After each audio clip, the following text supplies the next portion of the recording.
Danny Boyle's new film on the life and career of Apple co-founder Steve Jobs seems to be on the lips of many film lovers lately, and it isn't surprising considering the exciting collaboration between director Danny Boyle, writer Aaron Sorkin, and actors Michael Fassbender and Kate Winslet. I was fortunate enough to see it at the New York Film Festival recently, so let's take a look at what this film teaches us about filmmaking.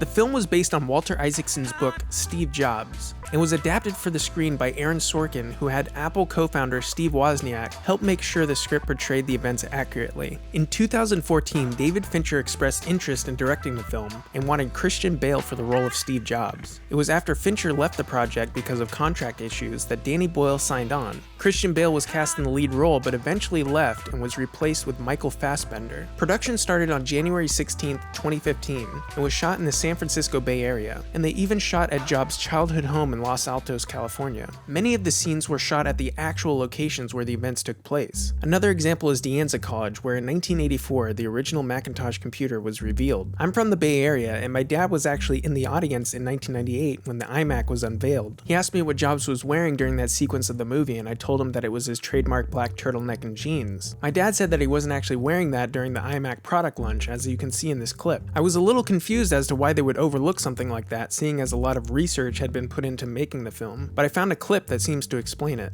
With Sutterat and Nirvana, who was head of the makeup and hair, she had amazingly got all these backup plans. So we had wigs, we had the grey wig for the end, but we were never sure whether we were going to use that or which way we go. We just had the options. And so by, I think it was midway through the second act, Danny and I started talking, and it was like, you know, let's get the black turtleneck and the jeans and the New Balance. I think, you know, the audience will want that, and the glasses and the sort of more iconic look. And that just sort of happened then. It kind of developed, you know, as the third act came along, but it was very organic. So what can we learn? First is a unique story structure. Screenwriter Aaron Sorkin did not want to approach the film with a traditional cradle-to-the-grave biopic structure. Instead, he decided on 3 distinct sequences that take place directly before 3 of Jobs' product launches. So I wondered if I could take all of the work that Walter had done, and if there was a way to dramatize the points of friction, choose some of the points of friction in Steve's life, and dramatize them in this way with just three scenes, 3 real-time scenes. Real-time, of course, is when 30 minutes for you in the audience is the same as 30 minutes for a character on the screen. I didn't think that there was a chance that the studio would let me do that, but they did. I identified 5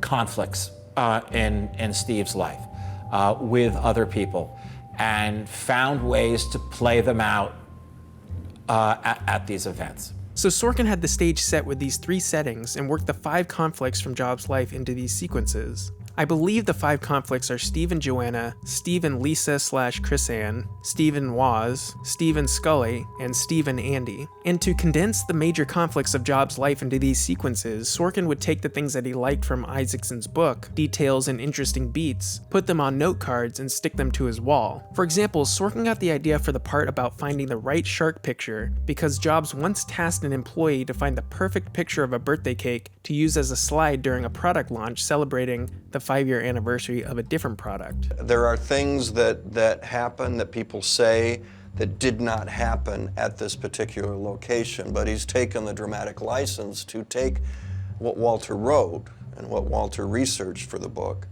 and going, I'm not gonna, we'd be doing a Ken Burns 20-part series in order to do it that way. So he's confined it into these certain areas, settings, and then but brought everything to it.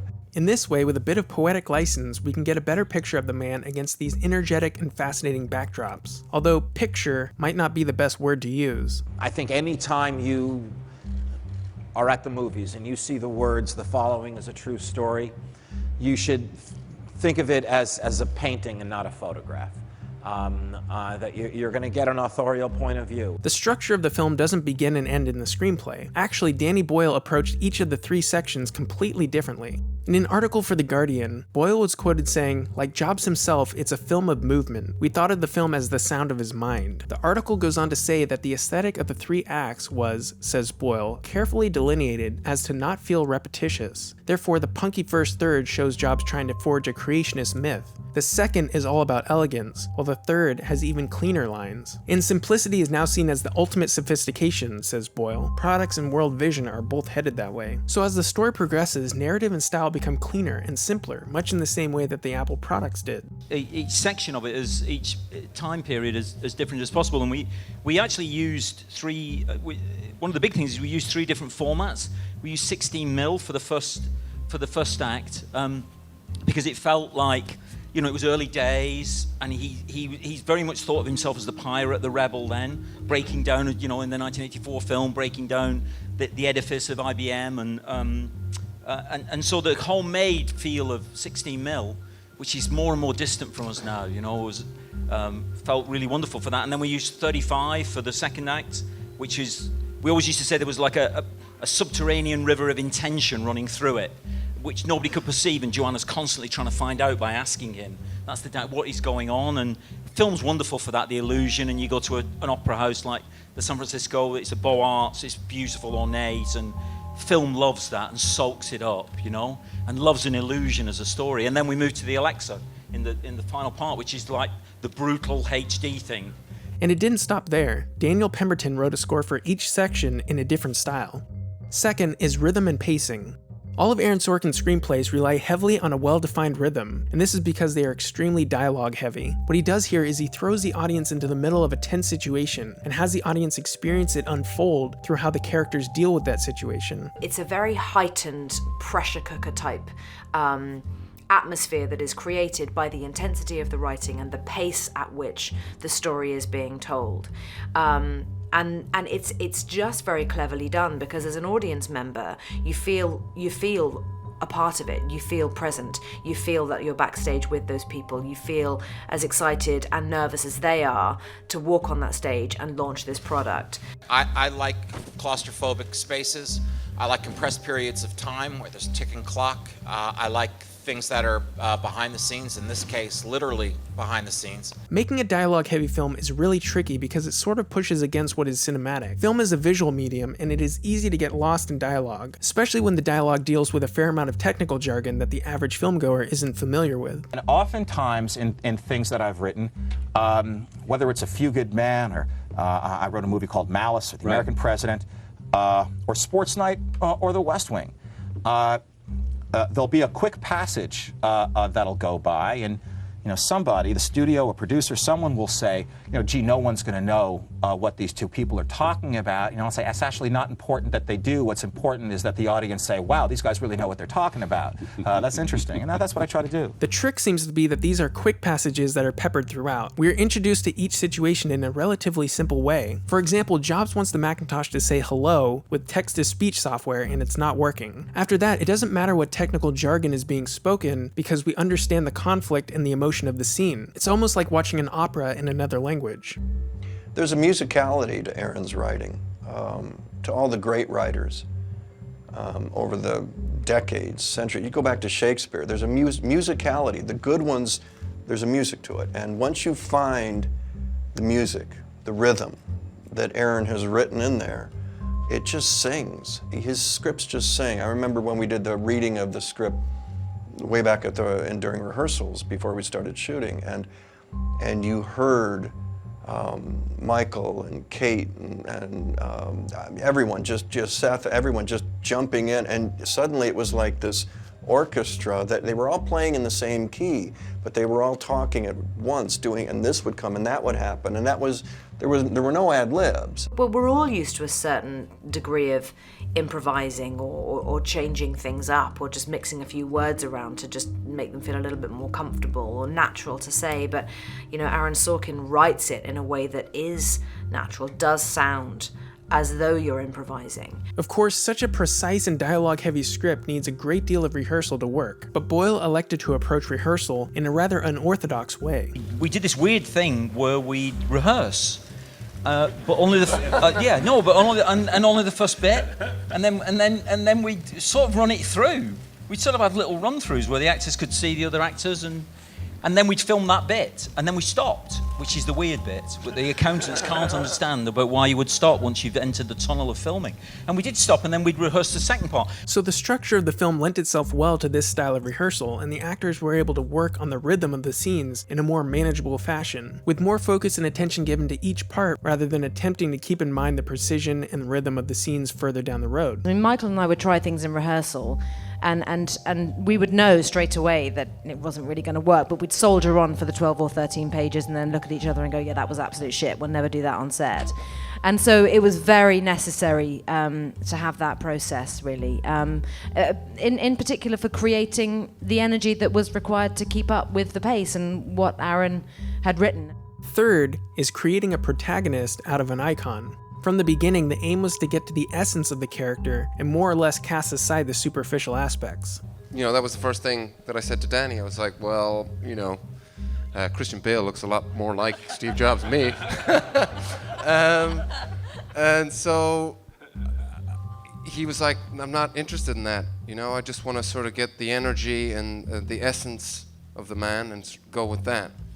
So from the beginning, the approach was to just not try and, emulate that look or copy that look. And so basically the only thing that I did was put in brown contact.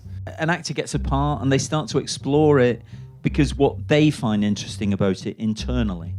That's one of the wonderful things about actors. You can set them to actually explore it from the public side of it, i.e., set about trying to look like him, have prosthetic surgery, knock out your front teeth, the weird stuff you hear about. You can ask them to do that, or you say, don't do that, find it internally. And that's what he set off to do. So they concentrated more on finding the internal aspects of the character. When making a film about such an iconic figure, especially a contemporary one who most have some kind of preconceived notions about, it seems like the thing that works is to try and find the connection of what makes that person like you or me, instead of what makes that person different. Steve Jobs may have changed the world, but he also had struggles that we can all empathize with. Well, first, there's no point in writing about someone unless they're flawed. The perfect people who probably don't exist, aren't that interesting, and typical people also don't exist. There's no such thing as a typical person. So he's taking these extraordinary figures, which is what Shakespeare used to do, and he's grounding them in stuff that we all suffer from, whether that's ambition and vanity, ego, whatever the flaws are. We all suffer for them at certain degree, to certain levels and certain degrees. Sorkin once said that the difference between a character and a person is that a character can be unlikable and incredibly compelling at the same time. Early in the film, Jobs comes across as quite unlikable, and the challenge over the course of the film is to cultivate a relationship between the audience and Jobs in which they can empathize and identify with him. This empathy mainly evolves using a device that is actually quite prevalent in storytelling. The device is most often known as kicking the dog and petting the dog, which refers to a character treating someone or something poorly or kindly that the audience empathizes with. In this case, that person is Lisa, Steve's daughter. We immediately empathize with Lisa, a young child who wants a relationship with her father, and the way we feel about Steve Jobs is most greatly impacted by whether he treats her poorly or kindly. I had one experience writing about an anti-hero, and that was The Social Network, and Aristotle wrote rules for the anti-hero too. But I tend to my resting pulse as a writer is writing idealistically and romantically, aspirationally. Where does Steve Jobs lie in that? I know you're just getting going, but where do you think he lies in that? In that spectrum of hero, anti-hero, whatever. It's going to be an interesting question. Complicated guy. He's an extremely complicated guy. That I know for sure. Mark Zuckerberg is an extremely complicated guy as well. But when I was writing that, and the same will be true with as little as I know about the Steve Jobs movie, I know this for sure, that I can't judge the character. He has to, for me, be a hero. I have to find the parts of him that are like me. I have to be able to defend this character. And you really, with a character like Steve Jobs, or with a character like David Sarnoff in the Farnsworth Invention, to put it as simply as possible, you want to write the character as if they are making their case to God why they should be allowed into heaven. Thanks for watching. I've been working on a big video for the French Connection for a while now, so stay tuned for that one. If you enjoy the content I make and you're interested in supporting this channel, please consider donating to my Patreon. With your help, I can create more content quicker. And if you're new here, please hit that subscribe button now because there are plenty more videos on the way for cinephiles like you. Thanks again for watching.